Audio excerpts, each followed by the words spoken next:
Hello everyone and welcome to February's class projects. We're gonna use a couple of items this time. So Sundance ink. We will also use the new Sweet as Honey card making stem set. And this one comes, you got it outside here. So you can see it. So this is a nice big background stem. Cute few little extra stems, so we're gonna use this. And I also used the Dragonfly stem set, which contains the with Sympathy phrase, so that's one of our smaller sets. And then this one is one of the new sets, goes with the super cute Sweet as Honey paper pack. So let's get started. This is the card that we're gonna do. On the inside, I stamped that's from a phrase we had a few years ago. I don't think it's available anymore with heartfelt sympathy, but it just has some really nice sayings and phrases, sentiments in there. And then this is the card we're gonna make today. And this card is based on an idea from Gail Gross. Gail, thanks for the idea. Hers was a little bit different than how I did it, but I had to change a little bit the technique so we could multiply this and do it in class. And Gail did it a little bit different. She put a black circle on the back side of this white piece of paper here, so a little bit more complicated than I did it, but I think it both works out well.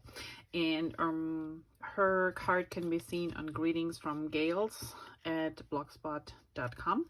So thanks Gail for the idea. I just scrap lifted it a little bit. Okay, so when you pull out your little package, make sure to be careful because it contains a little sequins, and I know these little suckers have the tendency to disappear if you're not careful. So I just place mine over here. So these are all the pieces. Your inside is stamped, and there's not much really what you have to do to the inside. I just did a couple dotted lines. So this would be the only thing you have to do on the inside.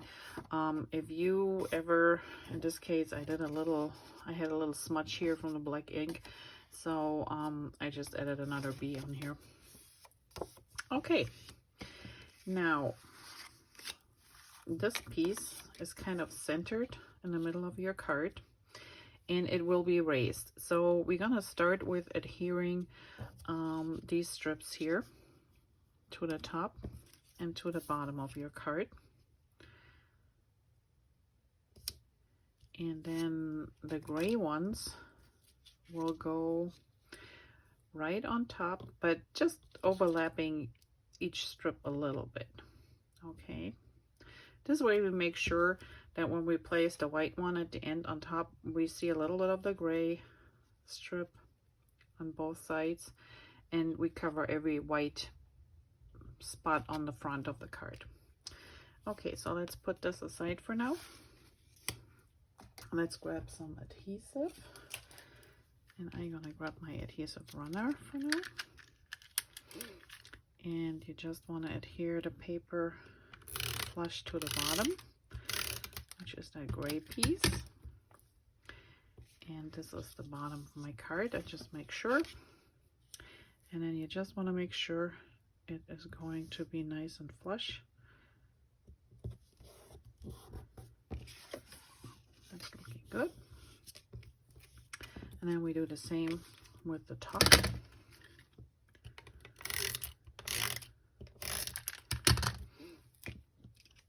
And I just try to put it in one corner. Not pressing down yet, just want to make sure it fits nicely, it's straight. See, this one could be a little bit further over. We leave it.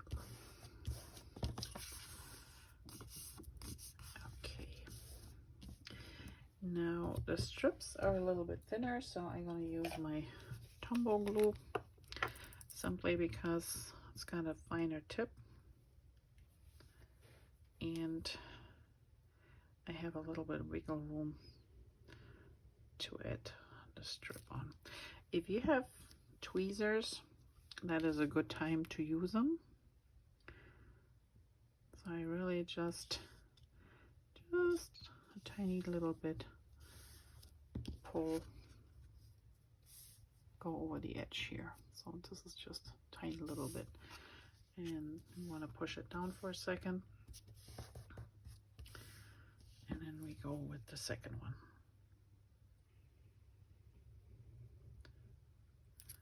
And put this one on the same way, overlapping just a tad, holding it down, making sure it's straight. There we go. And there's a little bit adhesive that oozes out, but that's okay.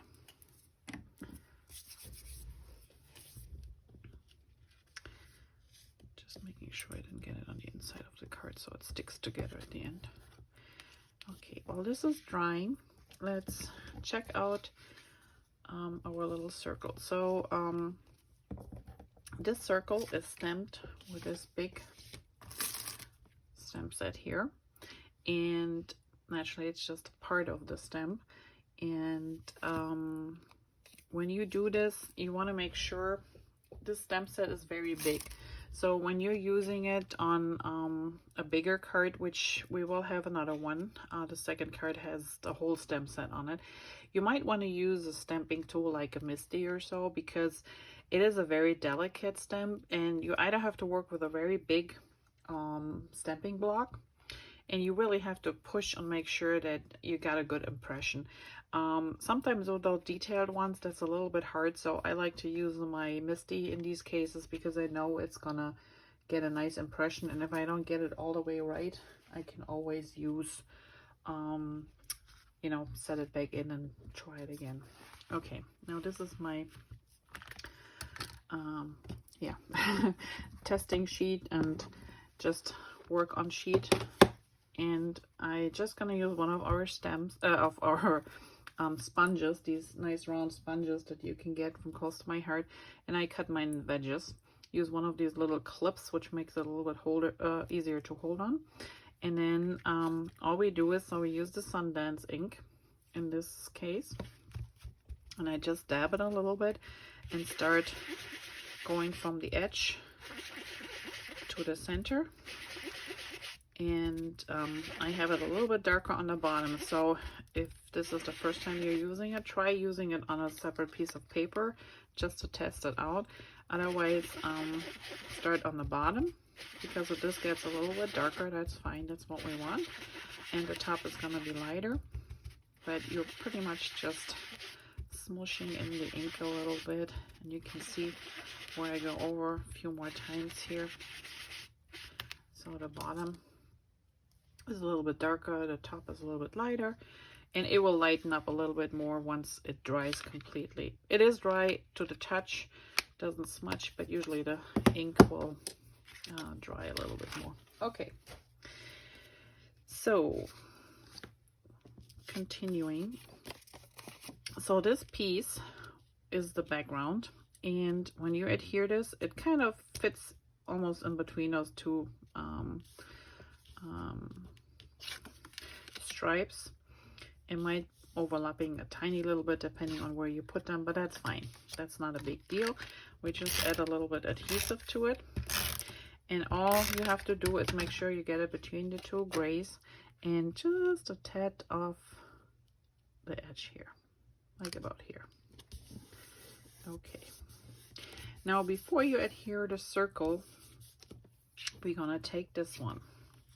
And just another little tip, when you are stamping these little itty bitty individual, like the little bee, or these tiny little bees, which are really, really tiny, right here and here, be sure to use a small block.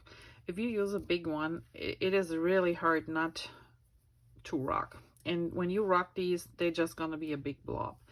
And if you use a smaller one, you have a little bit more control, and you really want to go just straight down and right back up. Try not to push too hard because they're so delicate. Otherwise, like I said, you just have a big blob there.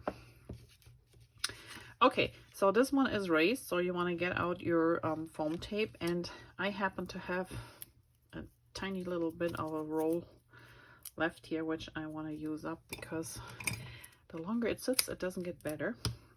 And this one, I don't know where this came from. It's 3M, but it's also a thinner one, so thin foam tape is great.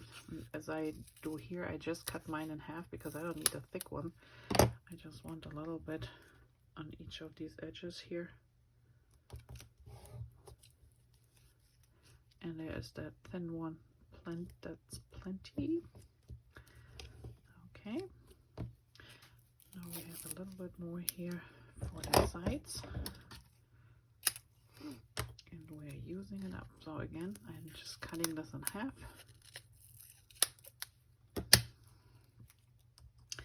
And I pop it down here. And this one's a little bit too long. That's okay. Cut this piece off, put it over here. So that means this one's going to be too long too. And cut this one off, put it over here. And then put this one in the middle. And we're done with this one. Perfect. All right. So make sure your tape is nicely secured on your piece. If you use the little squares, you don't have to go overkill with these squares, but you want to make sure the corners and maybe in between here you have a little bit and just a few around the circle, so it's not flattened too much when you put it in an envelope and send it in the mail. So or you use our foam tape. We have the thin and the thick version of it, and it comes on a roll too, and you can do the same thing. You can just cut the wider strip in half if you want to, and use that one instead. So the only thing now I have to make sure is I let the gray show a little bit down here and up there, about the same amount, and then that I'm nice and flush with the sides, and that looks good. Okay, and now we put in the center, and again I'm using the liquid adhesive simply because if it's not quite in the center, I can move it a little bit around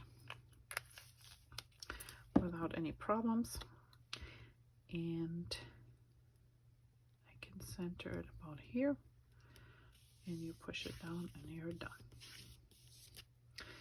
Now all that's left is to put our little sequins on there, and as I showed you before, the way I do it is I just add a little dot of adhesive where I want them to, where I want to place them. And I was waiting, we have these nice picker-upper tools now, but they're still somewhere on the way to me, so they haven't arrived yet.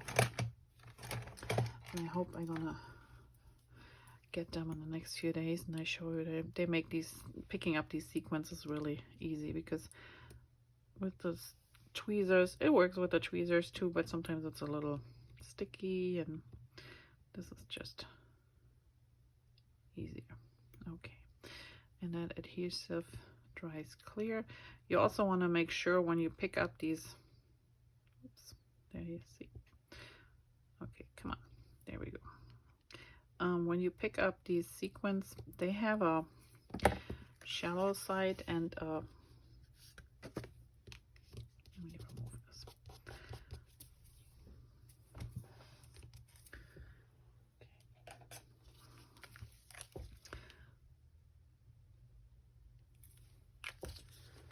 They have a shallow side and a flat side, so make sure you have the cupped side up and the flat side on the bottom, so your sequins is not sitting upside down, because then sometimes they don't attach to the card. Okay, and here we go. Card number 1 is done. All it's missing is the little dotted line in the middle, but you don't have to wait for that. I hope you liked this one, and I will see you here for card number 2 in a few. Thanks, and have a great day. Bye-bye.